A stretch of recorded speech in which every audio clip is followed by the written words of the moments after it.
Title: Eye of the Storm by Okeresh Azuwike. Chapter 6: Fire Beneath the Sand. The caravan wound through the red roads like a living serpent, its many humps the backs of camels and donkeys, its hiss the chant of men and the creak of leather. Dust clung to everything, to the people, to the wind, even to the sun. The world shimmered with heat. And so, they left.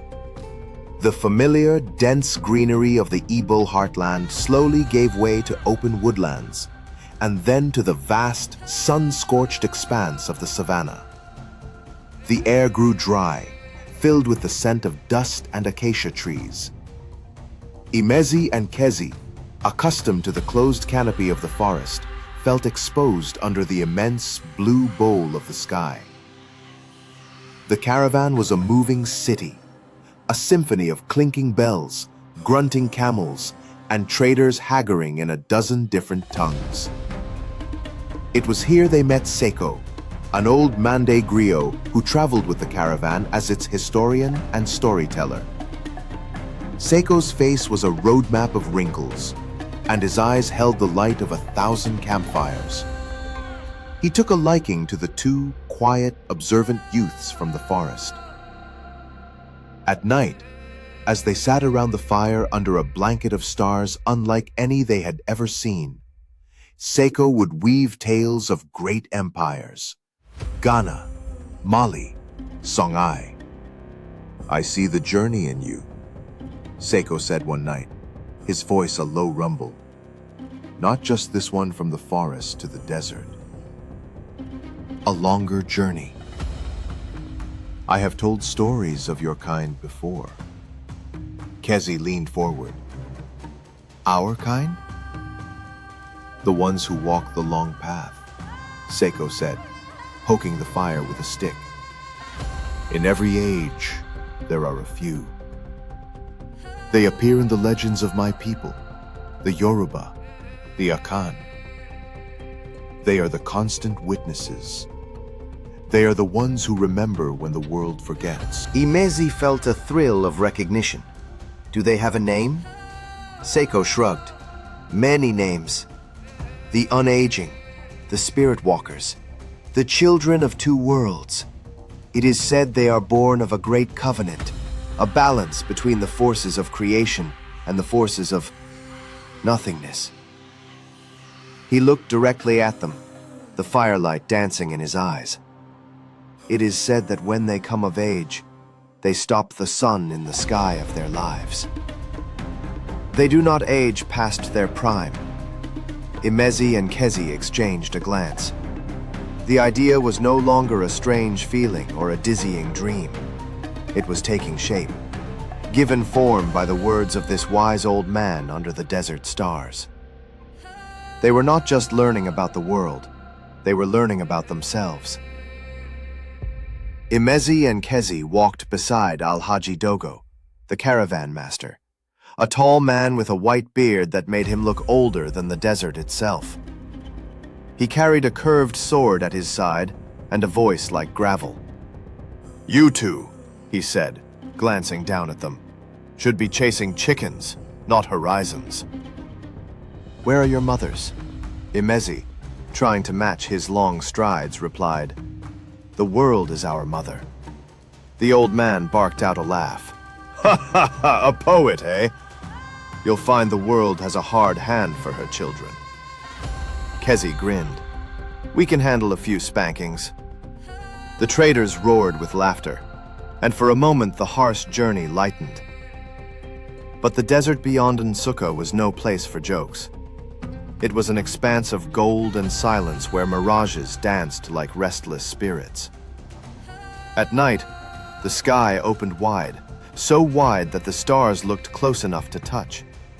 The griots, wandering poets with voices like melted honey, would gather by the fires, their kora strings singing of kingdoms far away: Mali, Songhai, Benin, Congo, Imezi loved to listen.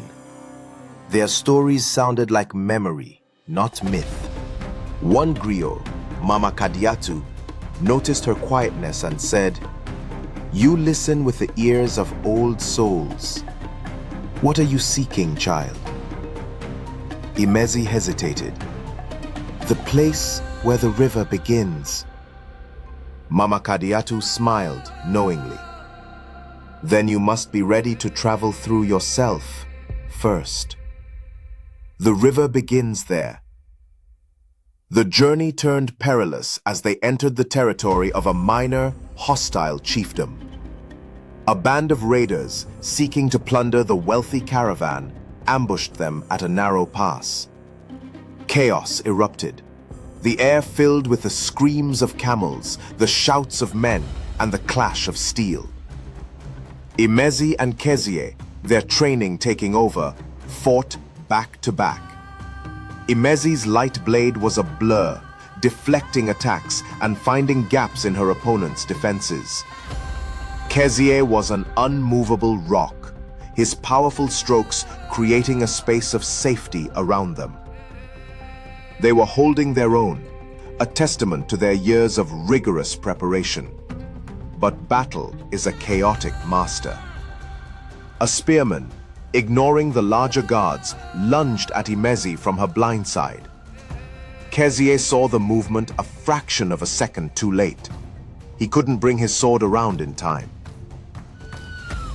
With a desperate cry, he threw his body in front of hers. The spear meant for Imezi's heart sank deep into Kezia's side. He let out a choked gasp, his eyes wide with shock and pain, before collapsing to the dusty ground. A rage unlike any she had ever known consumed Imezi. A scream tore from her throat, a sound that was part Ugoeze's golden power and part primal storm. She moved with a ferocious speed, disarming the spearman and driving her blade home before he could react. The caravan guards, inspired by her fury, rallied and drove the remaining raiders off.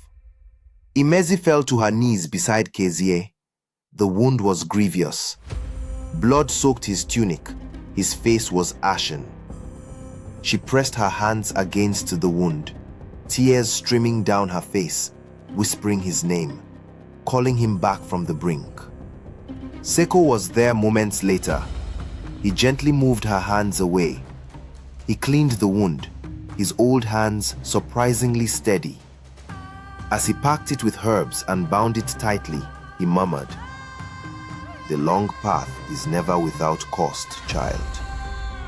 For 2 days, Kezia hovered between life and death. Imezi never left his side, her will a tangible force holding on to his. On the 3rd day, the fever broke. He woke, weak but lucid. As he healed, something miraculous happened.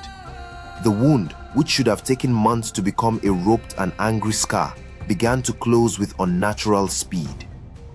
Within a week, only a faint silvery line remained on his skin.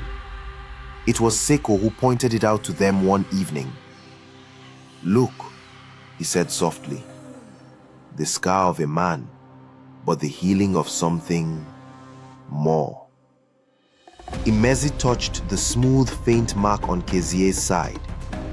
They both felt it then, not as a thought, but as a certainty in their blood. A subtle, humming vitality, a resilience that went beyond the human. The spear had not just pierced Kezia's flesh. It had shattered the final illusion of their mortality. They had faced death, and death had not taken its due. They were changing. The first true stirrings of their immortality had been awakened in the searing heat of a desert ambush, and they both knew, with a terrifying and exhilarating clarity, that their journey had only just begun. The centuries stretched out before them, an endless, daunting, and glorious road.